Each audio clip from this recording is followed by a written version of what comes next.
Saya Destriana Sudianti. Saya Neda Rapila Tanjung. Saya Syahila Isya Fauzia.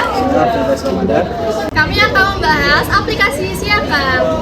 Selamat menonton! Kalian tim internet gabut atau internet loading? Ada yang gampang diakses. Ada juga yang susah buat login. Nah, itu namanya digital divide. Nah, jadi di video ini kita bakal kupas tuntas. Jadi jangan di skip. Apa itu Siakang? Siakang Untirta adalah sistem informasi akademik berbasis digital yang digunakan oleh Universitas Sultan Ageng Tirtayasa untuk mengelola berbagai layanan administrasi akademik secara online. Nah, sistem ini tuh dapat diakses oleh mahasiswa, dosen, maupun staf administrasi kampus. Fungsi atau kegunaan Siakang Untirta yang pertama, bagi pengisian KRS atau Kartu Rencana Studi secara online, lalu dapat melihat kartu hasil studi atau KHS dan nilai, ada akses jadwal perkuliahan, pengelolaan data akademik mahasiswa, serta monitoring progres studi. Siakang Untirta memiliki peran penting untuk meningkatkan kualitas pelayanan akademik, yaitu yang pertama, mempermudah akses layanan.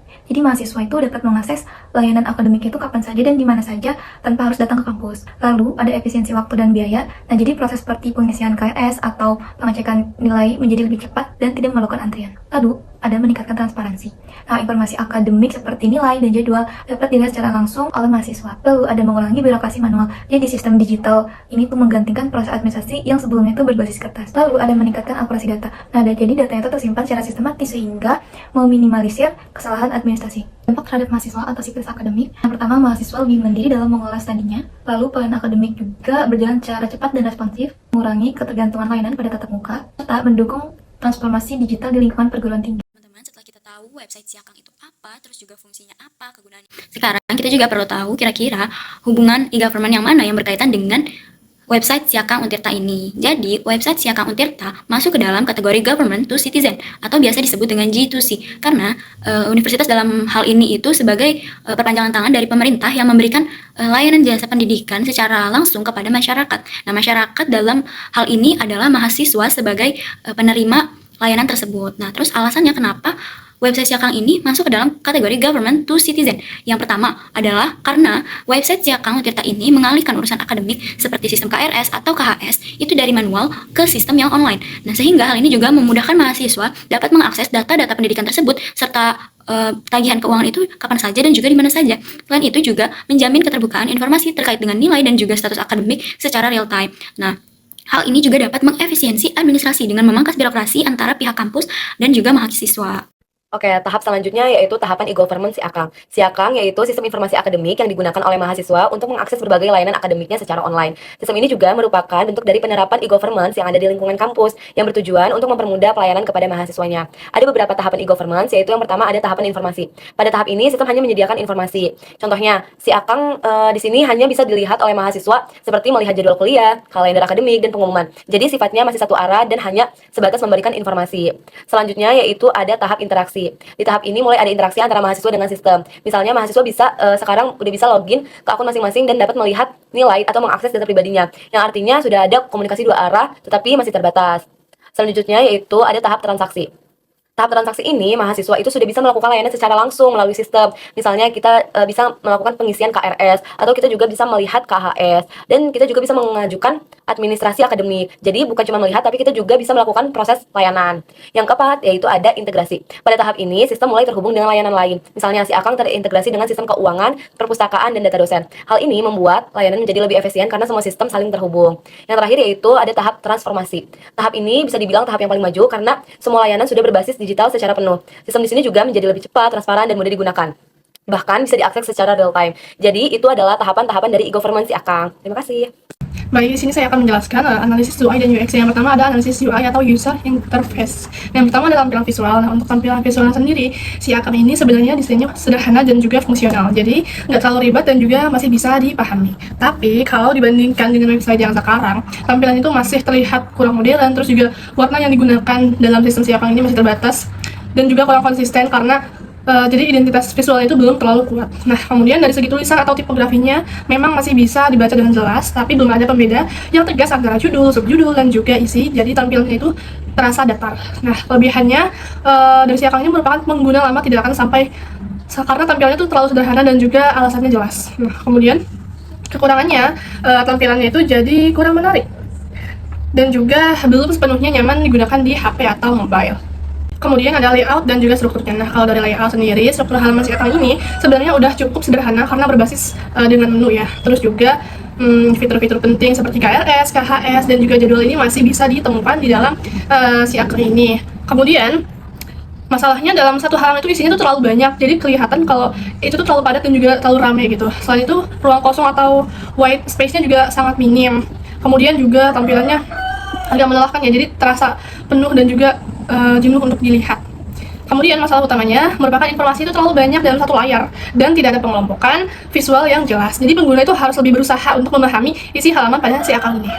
Kemudian ada konsistensi desain. Nah, selanjutnya dari segi konsistensi desain masih ada beberapa ketidaksamaan dalam si akun. Contohnya kayak ukuran tombol yang berbeda-beda, posisi menu yang tidak selalu sama, dan juga warna elemen yang tidak konsisten. Nah, hal ini tuh bisa mengurangi kenyamanan pengguna si akun karena tampilannya itu nggak terasa familiar dan juga nggak kayak seragam gitu. Jadi pengguna tuh harus menyesuaikan lagi dalam menggunakan si akun ini.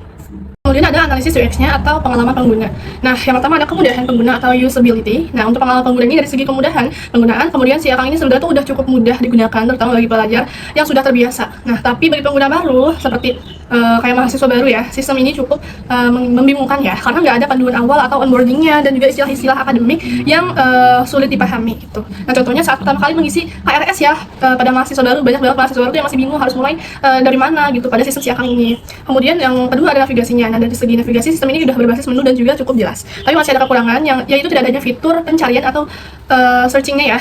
Dan itu juga nggak ada breadcrumb atau petunjuk posisi halamannya itu ada di sebelah mana. Akibatnya pengguna itu kadang sulit mengetahui nih mereka sedang berada di halaman yang mana. Apalagi kalau udah masuk ke beberapa menu sekaligus. Kemudian ada feedback system. Nah, terakhir dari segi feedback system si akun ini masih kurang memberi respon yang jelas ke penggunanya nih. Misalnya saat terjadi kesalahan input, nggak ada notifikasi yang informatif gitu kepada penggunanya kalau misalkan ini tuh salah gitu, atau pesannya error yang muncul juga kurang jelas gitu. Nah, akibatnya pengguna itu sering tidak mengetahui nih apa kesalahan yang terjadi dan juga harus mencoba berulang kali.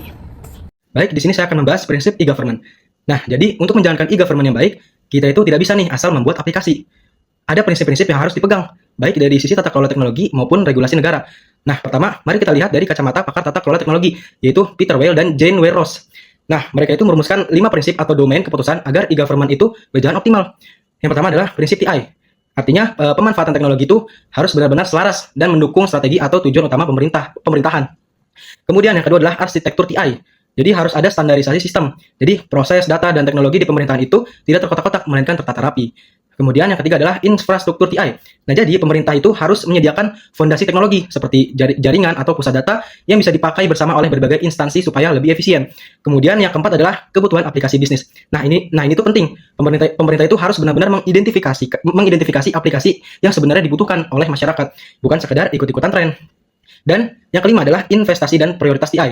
Nah, jadi keputusan soal pendanaan teknologi itu harus transparan, prioritasnya jelas, dan investasinya bisa dipertanggungjawabkan. Nah, kemudian bagaimana dengan di Indonesia? Nah, di negara kita ini penyelenggaraan e-government ini itu diatur resmi dalam Perpres nomor 95 tahun 2018 tentang sistem pemerintahan berbasis elektronik atau SPBE.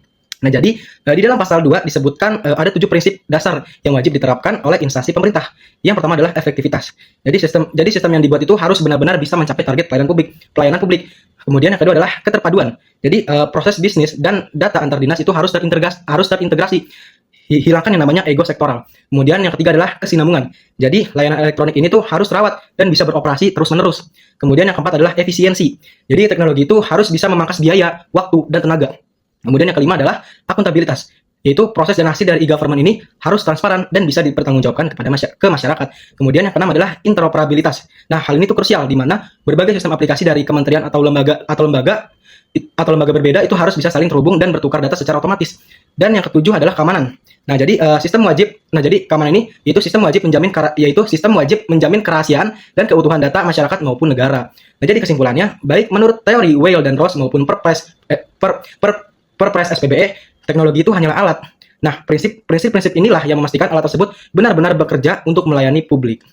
Selanjutnya saya Desiana Sadianti akan melanjutkan dan membahas pengertian dari digital divide itu apa, permasalahannya di Indonesia itu apa aja, dan bagaimana sih solusi dalam mengatasi permasalahan tersebut. Yang pertama itu digital divide atau kesenjangan digital adalah kondisi di mana terdapat ketimpangan dalam akses penggunaan dan pemanfaatan teknologi informasi serta komunikasi. Nah, kesenjangan ini tuh bisa terjadi karena berbagai faktor yang ada seperti ekonomi, geografis, pendidikan, hingga keterampilan digital. Nah, kan ini tuh membuat tidak semua orang memiliki kesempatan yang sama dalam memanfaatkan teknologi.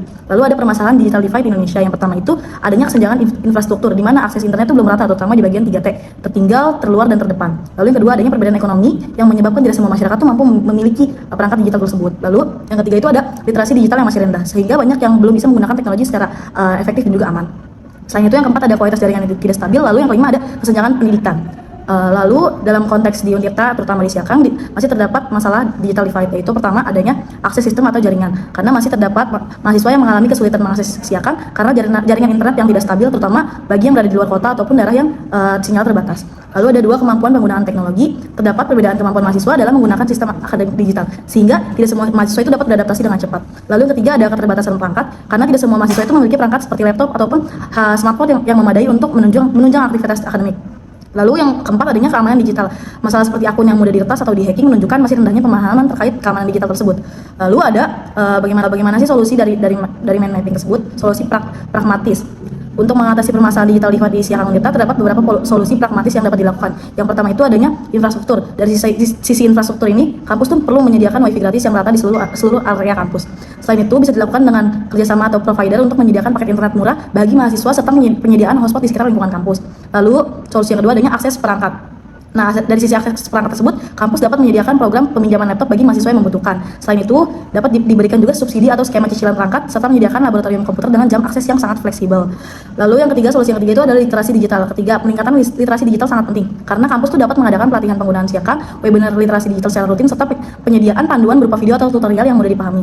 Lalu solusi yang keempat ada sistem Siakang tersebut. Dan sistem Siakang tersebut tuh perlu dioptimalkan agar lebih ringan sehingga dapat diakses dengan jaringan yang rendah. Selain itu, tampilannya itu harus user friendly dan juga dilengkapi fitur bantuan seperti help center ataupun chatbot.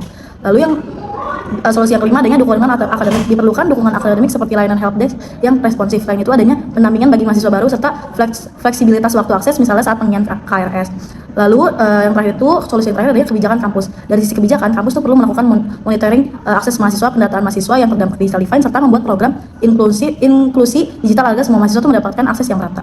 Jadi kesimpulannya di sini itu digital divide itu bukan hanya soal akses saja, tetapi juga mencakup kemampuan perangkat dan juga keamanan digital. Oleh karena itu diperlukannya solusi yang menyuruh agar seluruh mahasiswa itu dapat merasakan manfaat teknologi yang secara merata. Sekian dari saya.